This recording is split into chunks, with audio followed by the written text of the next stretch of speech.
Police ಠಾಣೆಯಲ್ಲಿಯೇ AYUSH ವೈದ್ಯಾಧಿಕಾರಿ ಮೊಹಮ್ಮದ್ ಹುಸೇನ್ ಹೃದಯಾಘಾತದಿಂದ ಸಾವನ್ನಪ್ಪಿದ್ರು.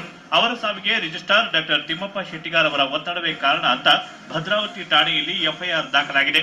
ಇದಲ್ಲದೆ ಸರ್ಕಾರದ ಅನುಮತಿ ಪಡೆಯದೆ ಡಾಕ್ಟರ್ ತಿಮ್ಮಪ್ಪ ಶೆಟ್ಟಿಗಾರ್ ಬಯೋಮೆಟ್ರಿಕ್ ವ್ಯವಸ್ಥೆ ಅಳವಡಿಸಿ 2 ಕೋಟಿ ರೂಪಾಯಿ ದುರ್ಬಳಕೆ ಮಾಡಿಕೊಂಡಿದ್ದಾರೆಂದು ವೈದ್ಯರು ಆರೋಪಿಸಿದ್ದಾರೆ. ಇನ್ನು ಅಂತಾರಾಷ್ಟ್ರೀಯ ಮಟ್ಟದ ಸಮ್ಮೇಳನಗಳನ್ನು ಏರ್ಪಡಿಸಲು ಅನುಮತಿ ಪಡೆಯದೆ 7 ಕೋಟಿ ರೂಪಾಯಿ ವೆಚ್ಚ ಮಾಡಿದ್ದು ಆ ಹಣವನ್ನ ದುರ್ಬಳಕೆ ಮಾಡಿಕೊಂಡಿದ್ದಾರೆಂದು ವೈದ್ಯರು ಆರೋಪಿಸಿದ್ದಾರೆ. ಇವರು ಎಲ್ಲರಿಗೂ ಮಿಸ್ಗೈಡ್ ಮಾಡ್ಕೊಂತ, ಆಮೇಲೆ ಮುಖ್ಯವಾಗಿ ಆರೋಗ್ಯ ಸಚಿವರಿಗೆ ಅದು ಏನು ಮಾಡಿದ್ರೆ ಗೊತ್ತಿಲ್ಲ ನಮ್ಗೆ.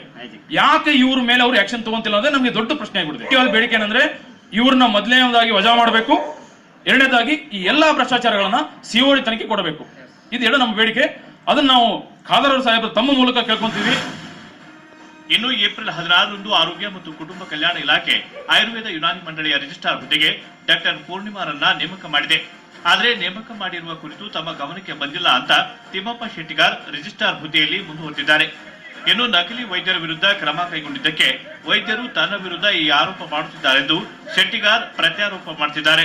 ಇಲ್ಲಿಗೆ ಪೂರ್ಣಿಮಾ ಅನ್ನುವರು ಬಂದು ರಿಪೋರ್ಟ್ ಆಗಿಲ್ಲ. ನೀವು ನನ್ನ ನಂತರ ನೀವು ಅಧ್ಯಕ್ಷರನ್ನು ಕೇಳಿ, ರಿಪೋರ್ಟ್ ಆಗಿದ್ರ, ಅದಕ್ಕೆ ಏನಾದ್ರು ದಾಖಲೆ ಇದೆಯಾ? ರಿಪೋರ್ಟ್ ಆದರೆ ಅವರಿಗೆ ಎಂಡೋರ್ಸ್ ಮಾಡಬೇಕಲ್ವ?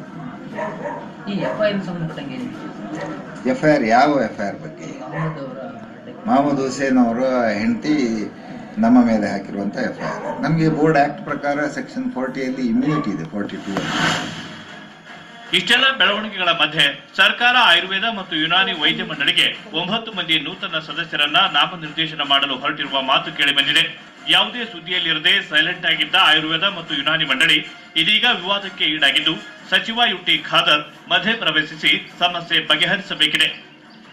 ಪ್ರಸನ್ನ ಗಾಂವ್ಕರ್, ಟಿವಿ9 ಬೆಂಗಳೂರು.